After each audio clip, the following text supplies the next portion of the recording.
Breaking news mga boss, durog ang inabot ni Erickson Lubin kay Berhel Ortiz. Hindi nga po nagtagal si Erickson Lubin mga boss dahil hanggang round 2 lang. Ginawang sausawan ang muka ni Lubin. Alam na nga niyang napakalakas nitong si Berhel Ortiz. Sumandal pa sa lubid at hindi na gumagalaw. Kahit nakakover ka pa, kung itong si Berhel Ortiz ang sumuntok, talagang tumatagos. Yun ang malaking pagkakamali ni Erickson Lubin. Sumandal ba naman sa lubid mga boss, sabay cover ng muka. Wala nang ang head movement, wala pang footwork, sumandal sa lubid, sabay cover. Kaya yung mga suntok ni Berhel Ortiz tumatagos. Ginagamitan ni Berhel Ortiz ng technique na hinahawi yung cover, sabay banat ng right hook. Kaya pasok yung right hook ni Berhel Ortiz dito mga boss at nagrogi na si Erickson Lubin. Dahil hindi na ito gumaganti, nakasandal na lang sa lubid, aba, syempre ititigil na ito ng referee. Hindi pwede yung ganyang estilo sa harap ni Berhel Ortiz. Kahit pa mag-cover ka ng bato, talagang tatagos ang suntok niyan. Nanood nga sa ringside si Jaron Butch Ennis mga boss at tumatawa lang.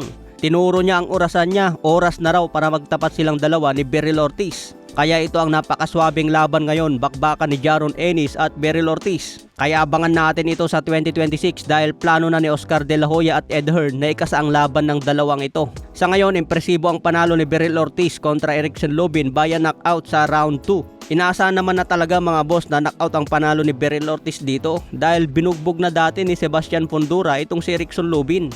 Kaya ngayong talpak natin dyan mga boss, round 1 hanggang round 3, knockout by Berhel Ortiz. Kaya congratulations kay Berhel Ortiz, is still undefeated mga boss, napakalakas. Sa iba pang balita, kasado na ang laban ni Teofimo Lopez kontra Shakur Stevenson. Ayon sa ulat, January 31, 2026 ang target date. Aakyat si Shakur Stevenson sa 140 pounds super lightweight. Dedepensa naman ni Teofimo Lopez ang WBO and the Ring super lightweight belt.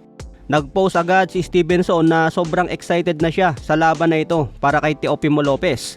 Swabe ang laban na ito mga boss dahil magkakalaman na kung sino talaga ang matindi sa dalawa. Pero ayon sa ulat galing sa Boxing News 24, hindi daw lahat ng fans ay excited sa laban na ito. Tinatawag daw ng ibang fans sa Amerika na basura ang laban na ito. Dahil pareho daw silang counter puncher na naghihintayan lang kung sino ang unang bibitaw ng suntok. Mas maganda pa raw panoorin kung paano sila magtrastokan bago ang laban.